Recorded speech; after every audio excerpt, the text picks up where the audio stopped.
নমস্কার। দর্পণে বাংলায় সঙ্গে আমি অমিতাভ। দর্পণে বাংলা মানে এমন কিছু খবর যে খবরের সঙ্গে আপনাদের প্রত্যেক মুহূর্তে পরিচিত হওয়া হয়ে ওঠে না। দর্পণে বাংলা মানে এমন কিছু খবর যা সোজা কথা সোজাভাবে আপনাদের সামনে তুলে ধরি, এবং এই খবরগুলো সচরাচর আপনারা সবসময় শুনতে পাবেন না। যখন দেশ রাজ্য রাজনীতি নিয়ে মেতে আছে, ভারতবর্ষের সরকার কি হবে, কোন পথে তার অগ্রগতি হবে, আত্মনির্ভর নাকি পরনির্ভর, এই নানান প্রশ্নের যখন সুলুক সন্ধান আর উত্তর খুঁজছেন ভারতবাসী, তখন চলুন একটু ভারতবর্ষের বাইরে থেকে ঘুরে আসি। হ্যাঁ, আজকের খবর অর্থাৎ প্রাইম টাইমের দর্পণে বাংলা নিয়ে এলো আপনাদের কাছে একটা রহস্য, এমন একটা খবর যে খবরটার সঙ্গে জড়িয়ে আছে চীন।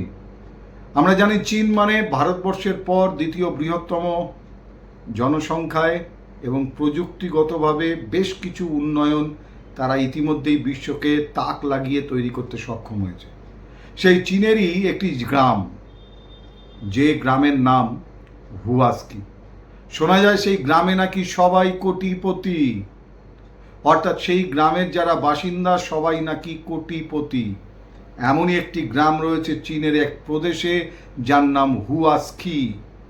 এই হুয়াস্কি গ্রাম কেন খবরের শিরোনাম, কেন এত রহস্যে ঢাকা, সারা বিশ্বের সেটাই জানার খুব ইচ্ছে। আসুন সেই গ্রামেরই একটুখানি গল্প আপনাদেরকে আজকে খবরের মাধ্যমে বলার চেষ্টা করি। হুয়াস্কি গ্রাম, যে গ্রামে 2000 জন মানুষ বসবাস করেন, এবং এই স্বতন্ত্র গ্রামটি আধুনিক বিলাস বাসন, আধুনিক সমস্ত ধরনের সুযোগ সুবিধা সম্পন্ন একটি গ্রাম। কিন্তু রহস্য কোথায় জানেন? এই গ্রামে প্রত্যেকের ব্যাংক অ্যাকাউন্টে কোটি টাকা করে জমা আছে। রহস্য কোথায় জানেন? এই গ্রামের প্রত্যেকটা বাড়ি একই রকম আকার, একই রকম দেখতে। রহস্য কোথায় জানেন? এই গ্রামের প্রত্যেকটা বাড়ি দেখতে জমিদার বাড়ির মতো। এই গ্রামের রহস্য আরো কোথায় জানেন? এই গ্রামে 7টা বহুজাতিক প্রতিষ্ঠান আছে, এবং সেই 7টা বহুজাতিক প্রতিষ্ঠানের গড় বার্ষিক আয় $800 কোটি। $800 কোটি, যার প্রত্যেকটা টাকার পার্টনার বা শেয়ার হোল্ডার এই কোম্পানির যারা এই গ্রামের বসবাস করেন।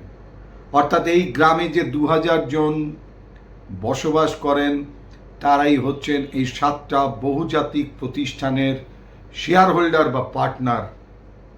সেই গ্রাম যার নাম হুয়াস্কি, সেই গ্রামে সবার সেই অর্থে প্রবেশ অবাধ নয়।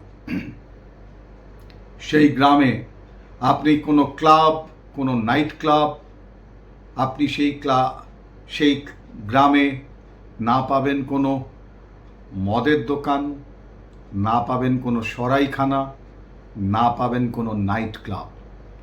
সেখানে সবাই সমবেতভাবে এক জায়গায় মিলিত হয়, তার জন্য বিশাল ব্যবস্থা রয়েছে। কিন্তু জুয়া খেলা বা মদ্যপান এই গ্রামে নিষিদ্ধ। এই অদ্ভুত রহস্যে ঘেরা যে গ্রাম, তার নাম হুয়াস্কি। এই হুয়াস্কি গ্রামে আরও মজার ব্যাপার যে সেখানে যাতে সবাই এক জায়গায় মিলিত হতে পারেন, তার জন্য তারা একটা বিশাল হোটেল বানিয়েছেন সেই গ্রামে। যে হোটেলটির দৈর্ঘ্য হচ্ছে 328 মিটার, অর্থাৎ আইফেল টাওয়ারের থেকেও লম্বা এই হোটেল, যেখানে প্রত্যেকটা গ্রামের অধিবাসীরা গিয়ে তারা সময় কাটাতে পারেন। এই গ্রামের মানুষ যারা একটু দূরে যেতে চান, তারা হেলিকপ্টার ব্যবহার করেন, এবং এই গ্রামের প্রত্যেকের বাড়িতে খুব কম করে হলেও 2টো করে গাড়ি আছে। রহস্যে ঘেরা সব কিছু থেকে আলাদা এই গ্রাম, এবং সেই গ্রামে যারা বসবাস করেন তারা শৃঙ্খলা বা ডিসিপ্লিন মেনে চলেন, এবং সেই গ্রামে অসংখ্য রহস্য, এবং সেই রহস্যের আজও পর্যন্ত পর্দা কেউ উন্মোচন করতে পারেনি।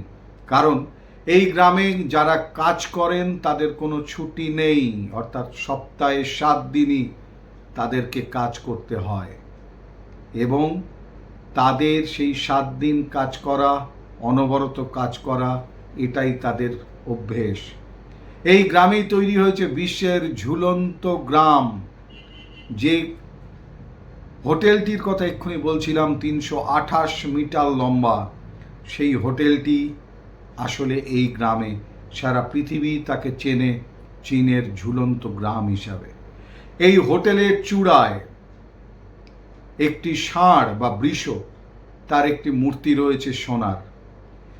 এটি দাম বা মূল্য এই মুহূর্তে $43 মিলিয়ন বেশি। এই গ্রামে যদি আপনি ঘুরতে যেতে চান চেষ্টা করতে পারেন, কিন্তু আপনারা কি জানেন এই গ্রামের কারোরই সোশ্যাল নেটওয়ার্কে বা গণমাধ্যমের সামনে কোনো কথা বলার অনুমতি নেই।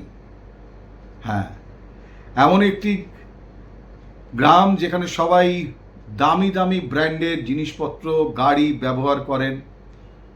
এমন একটি গ্রাম যেখানে প্রত্যেক বছর 800 কোটি মার্কিন ডলার রোজগার হয় সেখানকার 7টি বহুজাতিক প্রতিষ্ঠানের মাধ্যমে, এবং সেই 7টি বহুজাতিক প্রতিষ্ঠানের মালিক তারা নিজে।